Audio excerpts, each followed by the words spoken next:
Hello, I'm Thelma Johnson, President of the Martha's Vineyard branch of the Association for the Study of African American Life and History.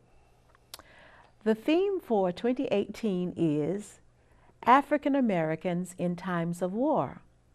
We will be having a conversation with Dr. Robert Tankard, who is a military veteran. He will share with us some of the details that happened while he served in the military. We're very happy to have him, and we hope you enjoy all of the good things that he has done to make America safe. Hello, Bob, and welcome to this talk about your military service. We are so happy that you agreed to do this. Thelma, this has been a pleasure. It'll be a pleasure to do this. Okay.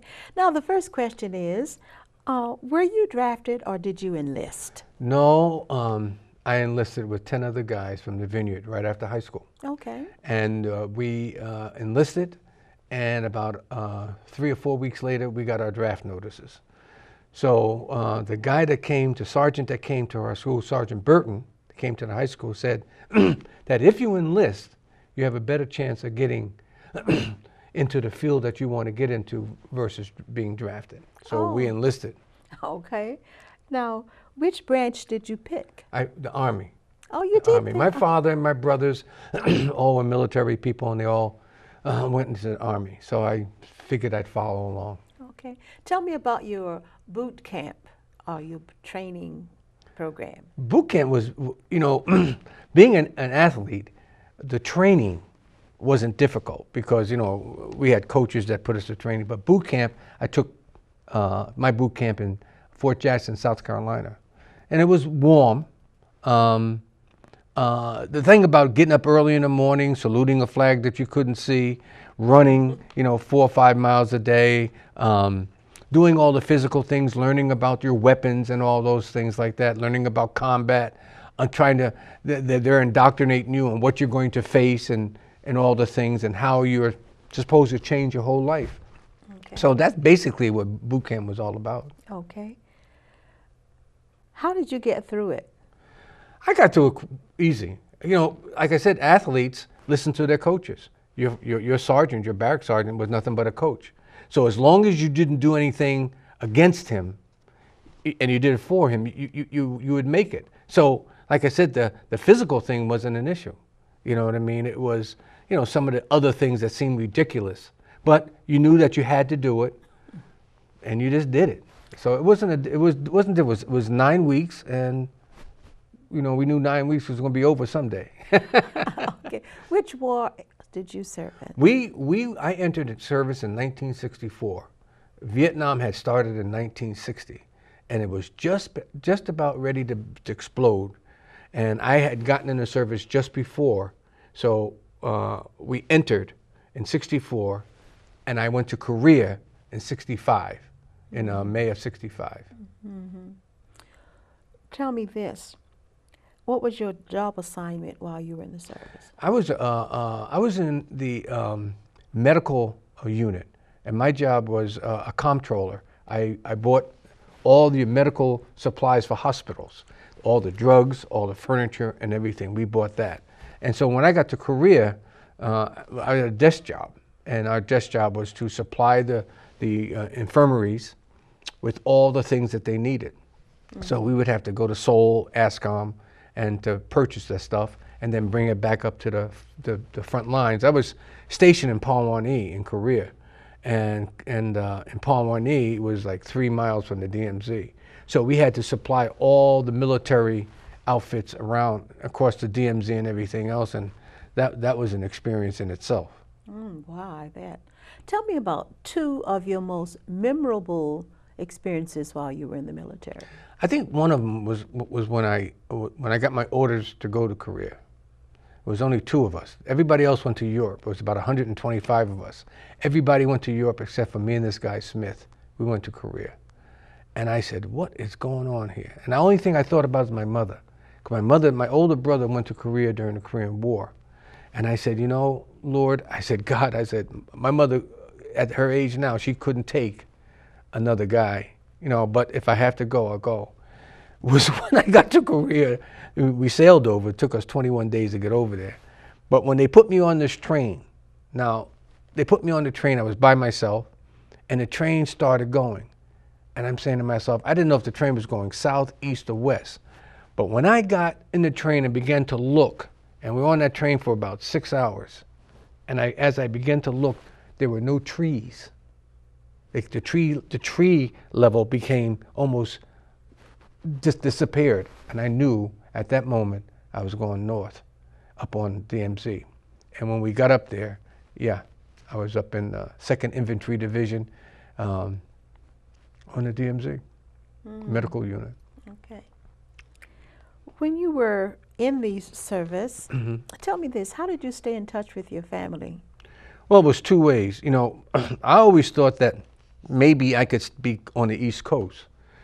But when I went to service, I went from Fort Jackson, South Carolina, to San Antonio, Texas, to Korea, and from Korea back to California, and from California to Arizona. So when I was in Korea, there was no phones, there was nothing on the DMZ. You had a letter. A letter took 7 days to get home and 7 days to get back. So whatever issues you had, they had to be done. When I was in California, you could call, you know. But I only got home 3 times in my 3 years in the military because I was so far away. And I was gone from January 1st of 1965. I didn't come back home again until May 25th of 1966. Man, you have that memorized well. Oh yeah, it was like 18 months before I saw home again. Okay. Do you recall any very funny or humorous things that happened to you while you were in the service? You know one thing, when the guys got together, we did practical jokes on each other. I can remember one time we were in Arizona and it was so hot, it was like 115 degrees at night. And our air conditioning went out in the barracks. Ooh. And I said, the guy said, they said, I was a sergeant at the time. And they said, Sarge, what are we gonna do? I said, listen, you know the skivvies? Well, you guys are gonna have to sleep in your skivvies because we had the doors open, the windows open, guys were sleeping out on the balcony in their skivvies because it was just so hot. You could not sleep in your regular clothes. It was so hot. And that was the funniest, I think that was one of the most funniest things that I can remember. Okay. Tell me, how were you treated by your fellow officers or fellow soldiers? You know one thing, I was always raised by my mom and dad that you treat people as though you would be treated. And I'll remember this, Major Miller was the company commander. And I was a duty driver in Korea. And he sort of took a liking to me. He is actually the one that showed me that I had leadership abilities. He was the one. He was an African-American major, and he wanted to send me to OCS school. And he gave me his address. When he went back to the States, he was stationed at the Pentagon. And he kept writing to me. He said, when you get out, I want you to call me. He wanted me to become an officer. When I got back to the States, the other officer was Captain Skinner. And he was a basketball player, but he was a captain, and he was in charge of the pharmacy. So I had to work with him closely because I had to buy and sell the drugs. And him and I got along good. So my officers, the officers that I encountered in my career we had good relationships. I respected them. And I'm going to tell you a story. There were 4 African-American officers in Korea. And I had to take one of them over to meet their friends. And I was sitting, because I was an enlisted man, I was sitting back, you didn't fraternize with the officers. And those guys looked at me and they said, hey man, come on over here, sit down. I said, oh, I'm not supposed to do that. They come over here. And they had gone to Grambling, Howard, Morehouse, Morgan universities.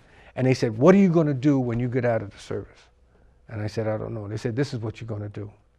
They said, you're going to go to school, you're going to get yourself a degree, and you're going to go back to your community and give back. I never forgot that. I never, to this day, it was like it was just said yesterday. Very good. Very good. That leads to the next question I was about to ask you. Do you recall the day your service ended? Yes, I do. The night before, I was the only one leaving at that time, getting out of the service. It was in Arizona.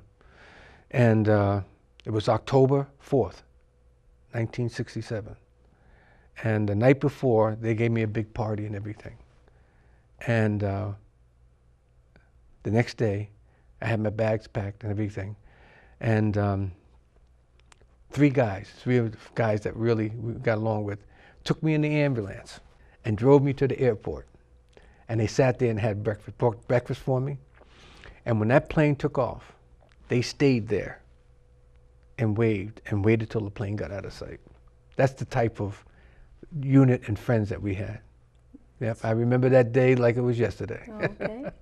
Now, did you work or did you go back to school when you got back? You know one thing, when I was in Arizona, there was a couple of kids that were going to junior college. And I had contemplated whether I should call Major Miller up, tell him I'd go into OCS school or what I wanted to do. I happened to pick up one of their books that they had from college. And I looked into the book and I said, man, I could do this. And at that moment, when I had to go check about re-enlisting, I told the sergeant, I said, no. And they were going to give me 2 stripes.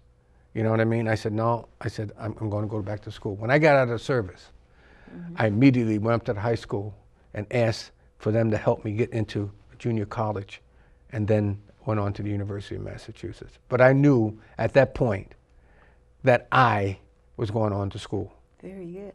Did the GI Bill support your education? They paid me for 4 years, and I knew I had just 4 years, and I wasn't going to do anything to extend that 4 years, because that meant that I would have to pay. But I got my degree in 4 years from the University of Massachusetts in Amherst. And I came back here and started teaching school on the vineyard at that time. Tell me more about your education, because you didn't start. You know one with the thing, I tell you bachelor's. something. When I was in education at UMass, I went there, and I was an older guy because I had military.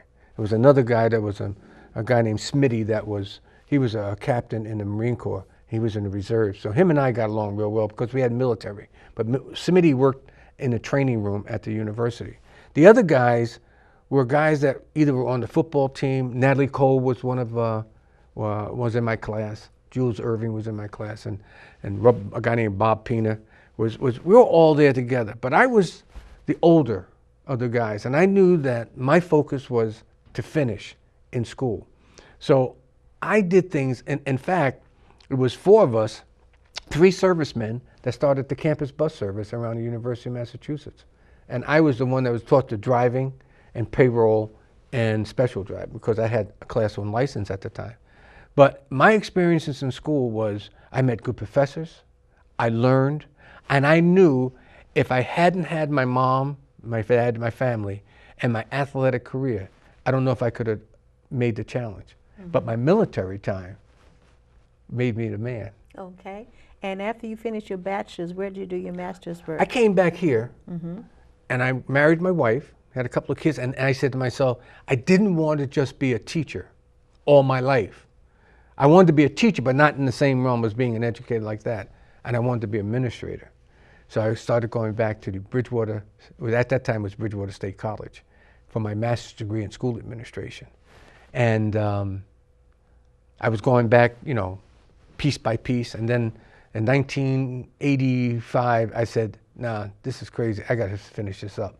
So I would go, and then one summer I went all summer. And Joe Thibodeau and I graduated in that February with our degree, master's degree in school administration. Okay. And then I came back, and I was still a teacher. And then in '92, I got the principal's job at West Tisbury School. And then my wife, on her way home from graduation, she says, well, how long do we have to wait for you to go for your doctorate? And I looked at her, I said, how did you know I was thinking about that? She said, because I know you. And in '96, I went back for my doctorate. And then my daughter and I graduated in '99. I graduated from Fielding Graduate University. She graduated from University of New Hampshire. I had my doctorate, and she had her bachelor's in occupational therapy. That's wonderful. Now, is there anything that I haven't asked you that you'd like to share with us? Well, you know one thing, I think that when I look at the military, and I know it's by choice now, it's no more draft, but I believe that young men and young women today can learn a lot, because the military wasn't just about giving, you know, and receiving, it was giving too. And it showed us how to give. You know, when I was in those places in Korea, working sometimes with the orphanage, you know, and helping people, you know, and it taught me how to be a man. It taught me how to give, along with my mom and dad, you know, and my brothers and sisters and the coaches. So when I look back at that, I said, you know, if we learn to treat each other with respect and learn to give and take equally, you know, we'd be a better society, I think. So that's my mantra, is to learn to give back to that which gave to you. My educational system was good. People gave to me, and I said, I'm going to give back in some way, shape, or form. And that's what I do. Thank you so much, Bob. This has been a real pleasure. We have just finished a conversation with Dr. Robert Tankard, who is a retired administrator from the Martha's Vineyard Regional High School and the high school district. We thank you for listening to us, and we do hope that you will show your appreciation to veterans everywhere for the service that they have given to America. We thank you for tuning in.